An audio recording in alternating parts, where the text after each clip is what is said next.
हम सब में एक बहुत बड़ा रोग है। वो रोग, वो बीमारी ये है कि अगर हमारी कोई तारीफ करने लगे, कोई प्रशंसा करने लगे, तो हम खुश हो जाते हैं और बह जाते हैं उन भावों में।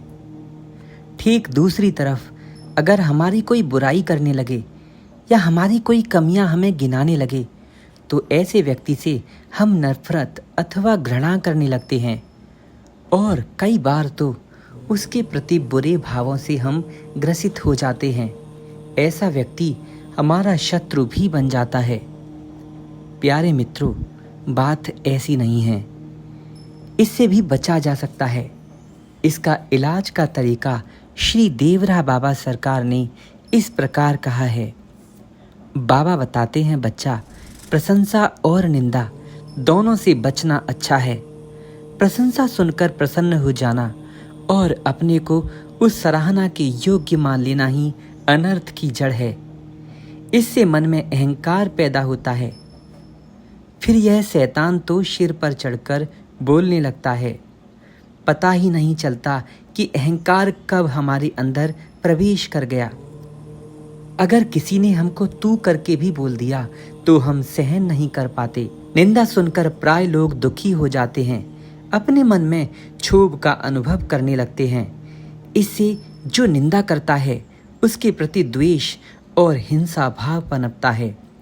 जबकि कोई हमारी तारीफ करे और प्रशंसा करे तो उसके प्रति राग हो जाता है। निंदकों के प्रति द्वेष और प्रशंसकों के प्रति राग, ये बड़ी भारी बीमारी है। लगभग सारा संसार इससे ग्रसित है। फिर तो ये राग द्वेष का झमेला खड़ा कर देता है और मन को इसी में उलझाकर इसकी एकाग्रता नष्ट कर देता है। प्यारे मित्रों, अगर समय रहते इसका इलाज नहीं किया गया तो ये रोग और बढ़ जाता है। फिर इसके सहारे हमारे हृदय में कई सारी बुराइयां जम जाती हैं और लंबे समय बाद जो पूरी तरह एक बुरा मनुष्य तैयार कर देती हैं। लेकिन इसका इलाज, इसके डॉक्टर भी हमारे ऋषि मुनि रहे हैं। ऋषियों ने इनके लिए एक उपाय निकाला है। स्वयं भगवान श्री कृष्ण जी ने गीता जी में कहा है कि प्रत्येक विषय में, यानी प्रत्येक इंद्रिय के विषय होते हैं। जैसे आँख का विषय है स्वरूप, रूप का दर्शन, और विषय में राग और द्वेष दोनों ही छिपे होते हैं। यानी अगर कोई चीज़ अच्छी देखेंगे तो या तो वो अच्छी होगी या बुरी। अगर अच्छी हुई तो राग हो जाएगा और वो बुरी हुई तो उससे द्वेष हो जाएगा। हमें इन दोनों से ही बचना है।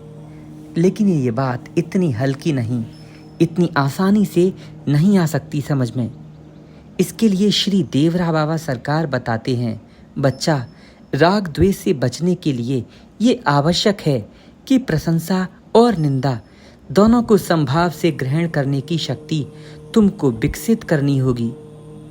दोनों से मन में उद्वेलन होता है, दोनों मन को क्षुब्ध करते हैं। कमजोर मन भक्ति नहीं कर सकता। शांताकार वृत्ति में आलोड़न होने लगता है। इसीलिए प्रशंसा सुनकर प्रसन्न होना और अपनी बुराई सुनकर दुखी होना उचित नहीं है। महात्मा लोग इसी कारण मान और अपमान दोनों की उपेक्षा करते हैं। लेकिन ये कैसे हो, इसको कैसे अपने अंदर ढाला जाए? इसके लिए श्री देवरा बाबा सरकार एक बहुत सरल तरीका बता रहे हैं। श्री बाबा कहते हैं, व्यवहार में बच्चा इसे दूसरे रूप से लो। प्रशंसा पाकर उसके अनुरूप अपने चरित्र को ढालो। यानी अगर कोई तारीफ करे तो वैसे ही बनने का प्रयास करो। अपने व्यक्तित्व को वैसा ही सरल बनाओ और निंदा सुनकर निंदा के मूल कारण पर विचार करो।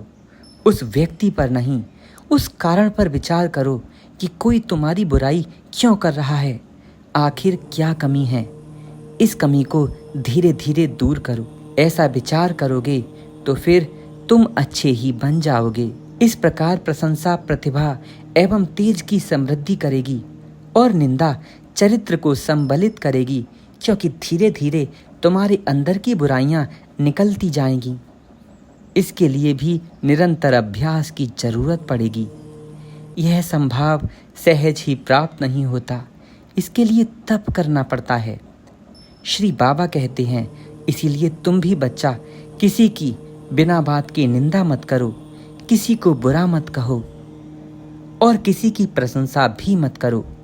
केवल किसी को प्रसन्न करने के लिए उसकी सराहना और चापलूसी करना अच्छी बात नहीं। दूसरी तरफ किसी को दुखी करने के लिए उसकी बुराई करना भी सील के विरुद्ध है, पाप है। बच्चा, प्रशंसा करने योग्य एकमात्र परमात्मा हैं, प्रभु हैं, जिन्होंने संसार की सभी चीज़ों को बनाकर उसमें प्रवेश किया है। वो सर्वत्र हैं, परम दयालु हैं, दया के निधान हैं। जो अकारण किसी की निंदा करता है वह मूर्ख है। ऐसे मनुष्य संसार में होते हैं जिनके लिए कुछ भी कह देना और कुछ भी कर देना सहज ही संभव है। आपने ऐसे कई सनकी लोग देखे होंगे जो बिना कारण ही किसी की भी बुराई कर देते हैं। किसी का भी मजाक और बढ़ाना उनके लिए एक मामूली बात है। ऐसे लोग विश्वास के पात्र नहीं होते और ऐसों से मेल जोल की कौन कहे। बातचीत भी नहीं करनी चाहिए, चुगलखोरों से दूर रहना चाहिए। निरंतर प्रभु की ओर बढ़ते चलो। श्री बाबा बताते हैं, बच्चा देखो, आजकल तो ऐसे लोगों की भरमार हो गई है जो सामने से तो तारीफ करते नहीं थकते, लेकिन पीठ पीछे निंदा करते हैं। जो सामने तो गुण गाएं और पीछे निंदा करें। बच्चा, ऐसा व्यक्ति कुक्कर के समान होता है। ऐसों की संगति तुरंत छोड़ देनी चाहिए। महाभारत में भीष्म ने युधिष्ठिर को समझाते हुए कहा, जो निंदा करने वाले के ऊपर क्रोध नहीं करता वह उसके पुण्य को ले लेता है और अपने पाप को धो डालता है। इसी प्रकार निंदा करने वाला व्यक्ति अपने पुण्य का क्षय करता है, यानी उसके पाप बढ़ने लगते हैं और उसके पुण्य जिसकी वो बुराई कर रहा है उस पर चले जाते हैं। जबकि मूल कारण भी यही है। जो व्यक्ति जिसकी बुराई करता है वह अपने पुण्यों का छठा भाग उस बुराई करने वाले को, जिसकी बुराई वो कर रहा है, उसको दे देता है। इसीलिए किसी की निंदा और प्रशंसा दोनों से बचो। प्रशंसा सिर्फ परमात्मा की करनी है और निंदा किसी की नहीं। कबीरदास जी ये कहते हैं कि बुरा जो देखन में चला, बुरा ना मिलिया कोई, जो मन खोजा आपना, मुझसे बुरा ना कोई। जय श्री हरि।